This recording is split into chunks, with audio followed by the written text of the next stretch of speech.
नमो विष्णुपादाय कृष्णप्रस्थाय भूतले श्रीमते भक्तिवेदान्तस्वामिन् इति नामिने। नमस्ते सारस्वते देवे गौरवाणी प्रचारिणे निर्विशेषा शून्यवादी पाश्चात्यदेशतारिणे।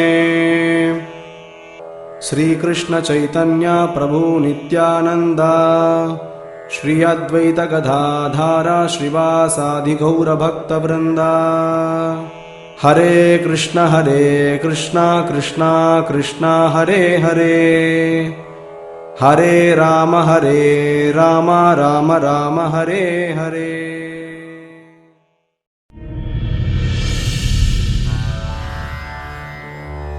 अंतर्राष्ट्रीय कृष्ण भावनामृत संघ इस्कॉन भोपाल द्वारा आज इस जन्माष्टमी महोत्सव पर श्री ध्रुव महाराज की लीलाओं पर आधारित नाट्य प्रस्तुति करने जा रहे हैं।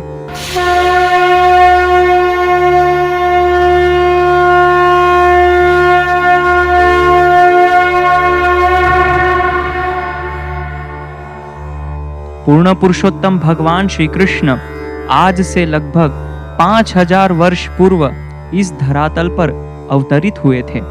श्रीमद् भगवद गीता में वे बताते हैं कि उनके अवतरण का मुख्य उद्देश्य भक्तों को रक्षा प्रदान करना और असुरों का वध करना है।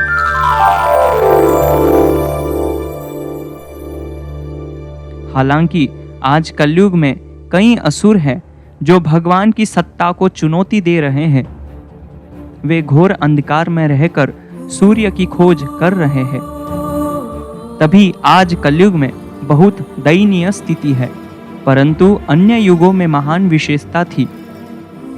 जब सतयुग का प्रारंभ होता है तब धर्म के समस्त गुण और वर्णाश्रम विद्यमान रहते हैं। उस युग के मनुष्य धर्म का पालन करते हुए भगवान विष्णु की आराधना करते थे और अंततः जीवन का लक्ष्य प्राप्त कर लेते। आज यह नाट्य प्रस्तुति भी सतयुग की एक विशेष घटना से ली गई है। समस्त मनुष्यों के पिता मनु महाराज का शासन पूरे विश्व में विद्यमान था। उनके प्रथम पुत्र राजा उत्तानपाद हुए, जो एक धर्मनिष्ठ राजा थे। उनकी 2 पत्नियां थी, रानी सुनीति और रानी सुरुचि। राजा मोहवश अपनी छोटी रानी सुरुचि और उनके पुत्र उत्तम से बहुत आसक्त थे। वहीं दूसरी ओर उनकी ज्येष्ठ रानी सुनीति की तरफ वे तनिक भी ध्यान न देते। उनका भी एक महान पुत्र हुआ जिनका नाम ध्रुव था। यह नाट्य प्रस्तुति उनकी लीलाओं पर आधारित है। उस समय राजकुमार ध्रुव की आयु मात्र 5 वर्ष थी। एक दिन वे अपने पिता के पास गए।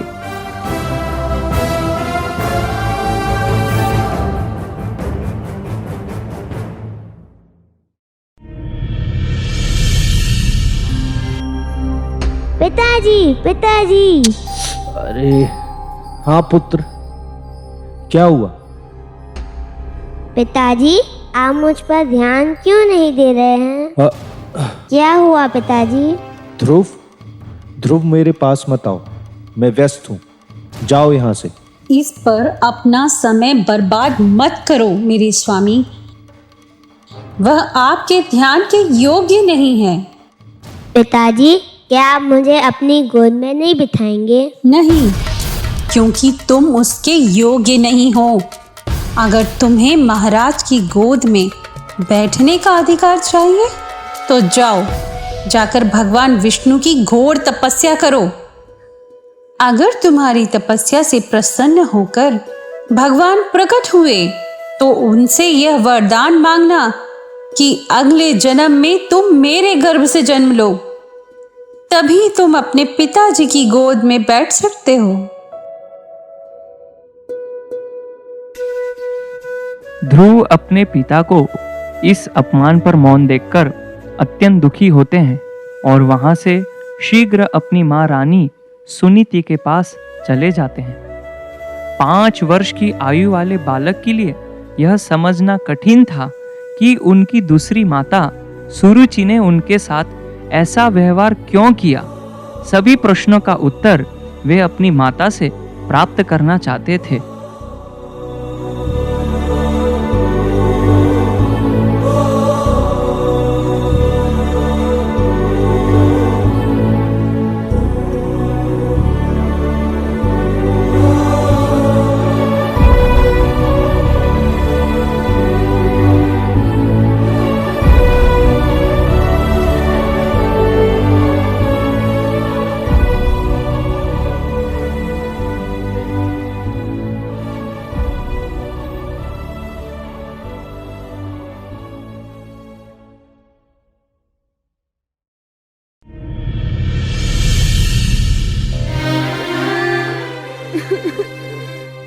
ध्रुव, मेरे प्रिय पुत्र, क्या हुआ? क्यों रो रहे हो? क्या तुम्हारी किसी से लड़ाई हुई? बोलो पुत्र, बोलो पुत्र, बोलो। मैं बताती हूँ महारानी। जब राजकुमार ध्रुव महाराज की गोद में बैठना चाह रहे थे, तब महारानी सुरुचि ने उन्हें बहुत कठोर वचन बोले। माँ, पिताजी मुझसे प्रेम नहीं करते हैं, मुझे अपनी गोद में भी नहीं बिठाते हैं।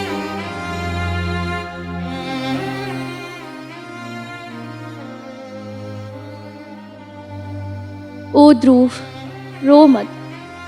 आपके पिता आपकी सौतेली माँ के प्रभाव में है, लेकिन तुम मेरे पुत्र हो और मैं तुमसे बहुत प्रेम करती हूँ।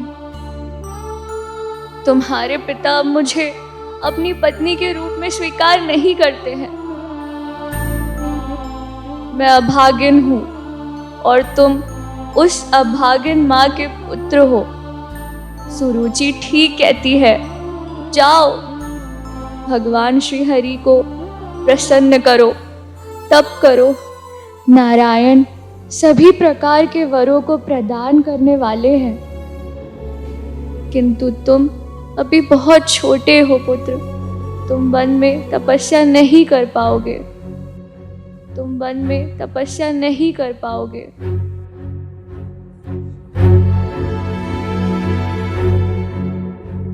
राजकुमार ध्रुव कभी अकेले महल के बाहर नहीं गए थे। आज वे अपने राज्य से दूर घने वन में अकेले जाने का निश्चय कर लेते हैं। उनमें क्षत्रिय के गुण विद्यमान थे। भय और शोक से रहित वे अब क्रोध से लाल हो गए थे।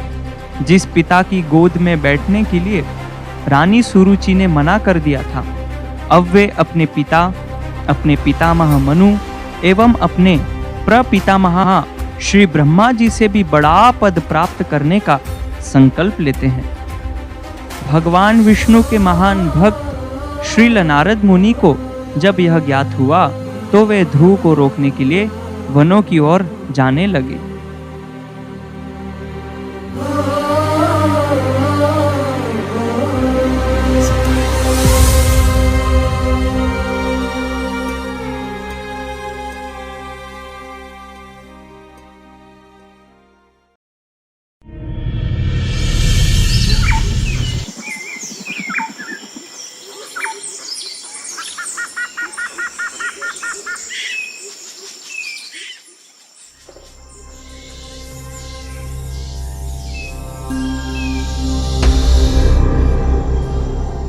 ध्रुव, मैं तुम्हारी स्थिति जानता हूं, लेकिन तुम्हें अपने पिता द्वारा किए गए अपमान को गंभीरता से नहीं लेना चाहिए।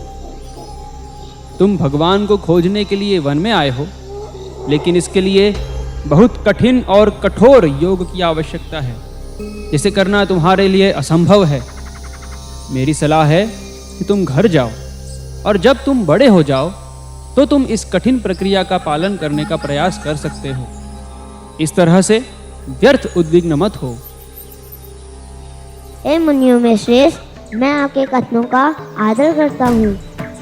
आपके वचन मन और हृदय को शांति प्रदान करते हैं, परंतु मेरा हृदय दुख और शोक की अग्नि में जल रहा है। मैं अंधकार से ढका हुआ हूँ। आपके प्रवचन से मेरा निर्णय नहीं बदलेगा। यदि आप भगवान के विषय में कुछ जानते हैं और आप जानते हैं कि मैं भगवान के कैसे दर्शन कर सकता हूँ, तो कृपया मुझे बताएं, नहीं तो यहाँ से चले जाइए।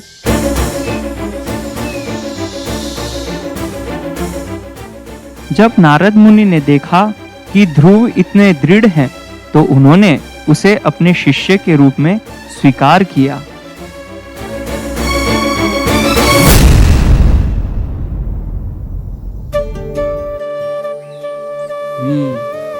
तुम्हारी इच्छा शुद्ध है ध्रुव, मैं तुम्हारा मार्गदर्शन अवश्य करूंगा, लेकिन पहले तुम्हें कठोर तपस्या करनी होगी और श्री भगवान के पवित्र नाम का जप करना होगा। मैं तत्पर हूँ गुरुदेव, आपके आदेश अनुसार मैं हर कार्य पूरा करूँगा। तो चलो प्रारंभ करते हैं ध्रुव। पहले एक शांत स्थान पता करके एक नदी के किनारे तुम्हें अपना आसन ग्रहण करना है। अब कृपया इस मंत्र का उच्चारण करो ध्रुव। ओम नमो भगवते वासुदेवाय। इस मंत्र का जप कर अपना चित्त भगवान वासुदेव के नाम, रूप, गुण, लीला स्मरण करने में लगाओ। ओम नमो भगवते वासुदेवाय। ओम नमो भगवते वासुदेवाय। ओम नमो भगवते वासुदेवाय। ओम नमो भगवते वासुदेवाय। ओम नमो भगवते वासुदेवाय। ओम नमो भगवते वासुदेवाय।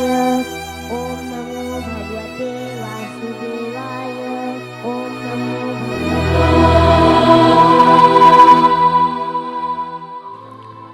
राजकुमार ध्रुव ने भगवान को पाने के लिए कठोर तपस्या की। अपने योगाभ्यास के पहले माह में उन्होंने हर तीसरे दिन केवल फल और कंद खाए, और वह भी केवल शरीर और आत्मा को एक साथ रखने के लिए।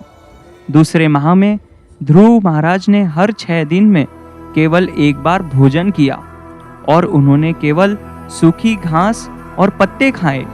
तीसरे माह में उन्होंने हर 9 दिन में एक बार पानी पिया।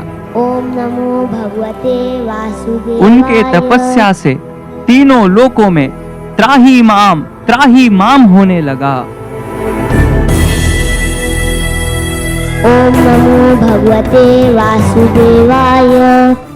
देवता गणों ने भगवान विष्णु के समक्ष जाकर उनसे प्रार्थनाएं की, जिसके फलस्वरूप भगवान नारायण ने सभी देवी देवताओं को आश्वस्त किया कि वे शीघ्र ध्रुव को अपने दर्शन प्रदान करेंगे। यहाँ ध्रुव ने अपना जप नियमित रखा। अंततः भगवान विष्णु उनके समक्ष प्रकट होते हैं।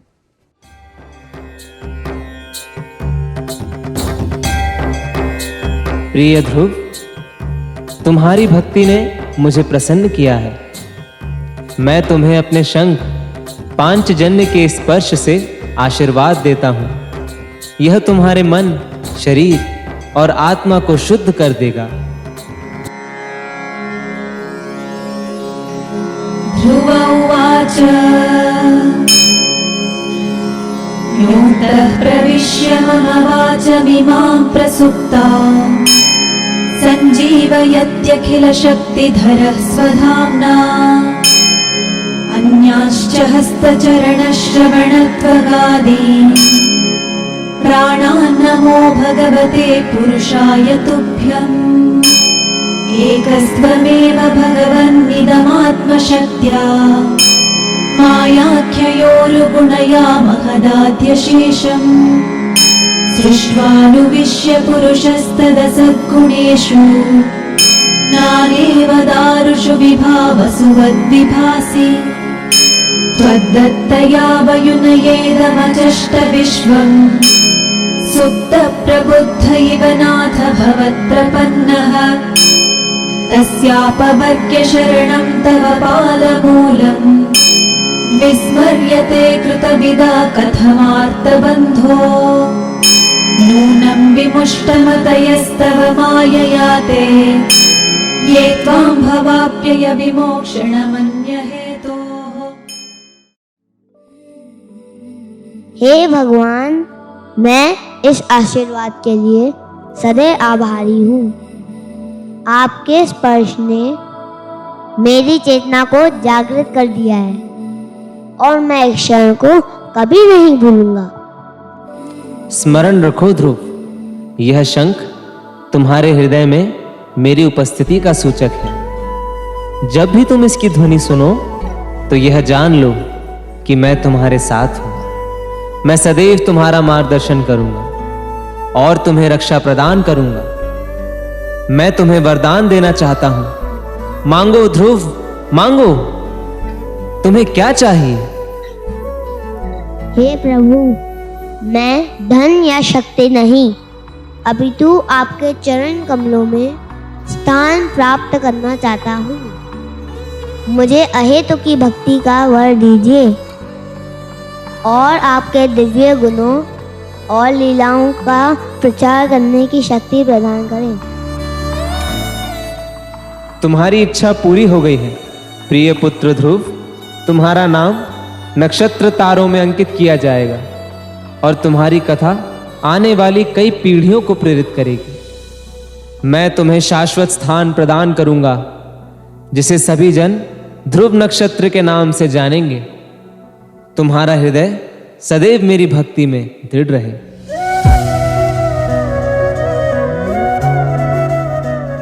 उठो प्रिय पुत्र, तुम्हारी तपस्या सफल हुई है। जाओ, अपने राज्य में लौट जाओ।